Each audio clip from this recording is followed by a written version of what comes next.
This is my speech on the application of McConaughey's ideas on more joy and his definition of selfish. I am a person with severe cerebral palsy and a licensed Texas attorney. Like McConaughey, I am a Texas Longhorn alumnus. I took McConaughey's road trips mastermind class. It really hit on my main issues in my life. The joy I receive from my best friend Mark Whitburn and the selfishness of my choice of occupation makes my life full. Book Chem, Texas Longhorns. In order to effectively advocate for others, we must first learn how to advocate for ourselves. As Wendell Phillips, an attorney and abolitionist in the 19th century said, eternal vigilance is the price of liberty.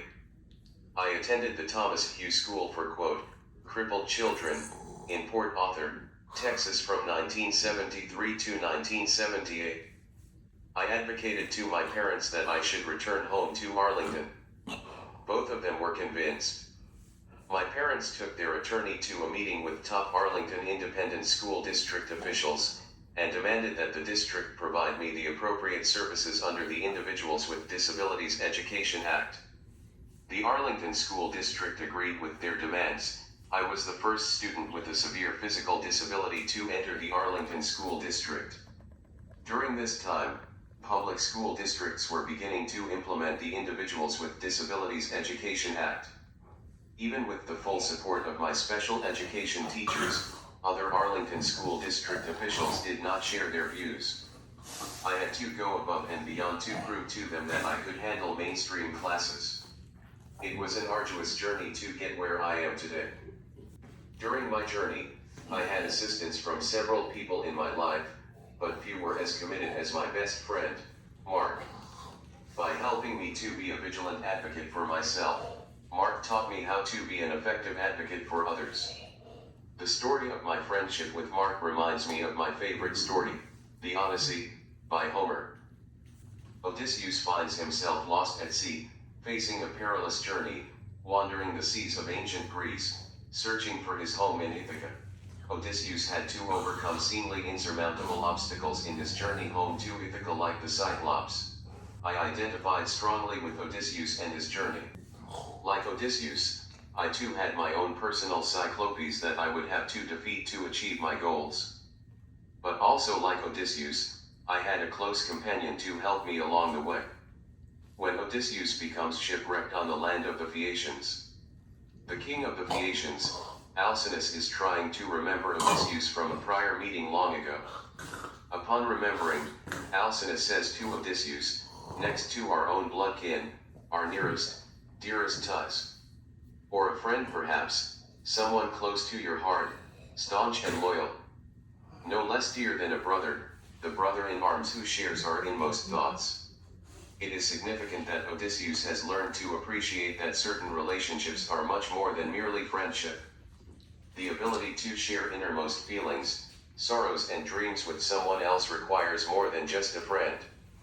The name for this relationship is brother friendship. The one true Alcinous in my life is my best friend, Mark Whitburn. My brother-friend status with Mark serves as a constant reminder of how I should approach my life. Over the 39 years that we have known each other, Mark has instilled in me a sense of self-awareness and confidence that has helped me through countless trials. He has shown me how to truly appreciate my resourcefulness and tenacity to complete any task that I set out to do. His unwavering commitment to our brother friendship gave me great comfort during my daunting journey. Mark and I met in 1984 at Camp Optimist for people with disabilities. He served as a camp counselor. Our first conversation lasted for 30 minutes. It consisted of Mark successfully interpreting my speech to understand that I was calling him for us. From that moment on, we had discussions on topics, ranging from my education goals to what Schwarzenegger movie we would watch in a given day. He insisted on talking with me without any help from another soul, not even over the phone. Mark's extraordinary ability to interpret my speech became sacred to our brother friendship. We could share our innermost feelings with each other, without any outsiders intervening. After I told him of my dreams and my struggles with my Cyclopes, which were blocking the way to my dreams, Mark unequivocally committed himself to assisting me on my journey. He had full confidence in my ability to excel in mainstream classes. After graduating from Yale University, with a degree in philosophy, Mark joined my journey in 1986. At this time, I was entering 9th grade. The school district officials attempted to place me in remedial classes. He went to my school parent meetings and demanded that they place me in mainstream classes. Mark truly believed that if he gave me the proper help, my potential would be limitless. Mark used the law to force the school district to admit me into mainstream classes, such as English literature, calculus, chemistry, and Latin. After Mark convinced the district to allow me to take these classes, I decided to take all of them, except chemistry. I chose to take Latin instead, as Latin interested me more. I took honors Latin classes, and my high school bestowed several awards for my high marks in these classes. Some school officials believed I would graduate at the age of 22. However, I graduated at the age of 19 in the top 20% of my high school class. I went on to major in Greek and Latin at the University of Texas at Austin, while making significant contributions to the university's community. The UT Classics department bestowed on me the W.J. Battle Award for excellence in Greek and Latin translation. With our UT student group called Groups United Against Rights Discrimination, or GUARD, during my undergraduate career, Mark and I worked with other civil rights groups to promote disability and civil rights for all people in our society. GUARD assisted UT in improving accessibility around campus. GUARD also participated in the 1998 E-Man Sweat Symposium organized by the university.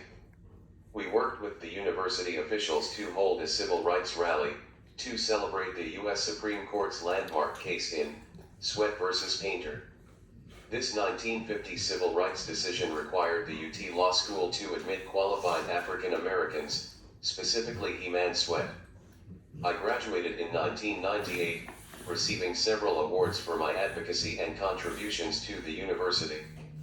Yet, despite these accomplishments, people did not believe that I could become a practicing attorney. I graduated from the University of Texas School of Law in 2004. After essentially 2 attempts in passing the Texas bar exam, I passed it.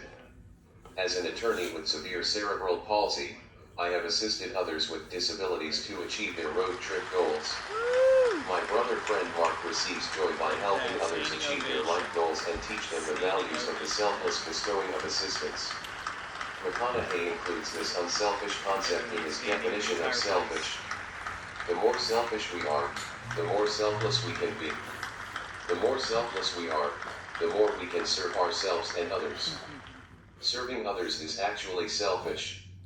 We feel good when we make others feel good. We give because giving to others gives to us.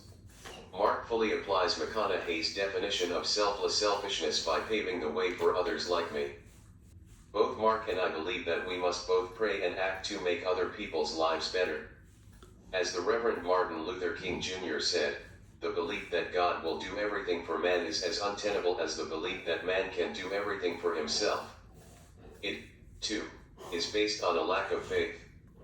We must learn that to expect God to do everything while we do nothing is not faith but superstition. Hook 'em. Here we go. Hook 'em.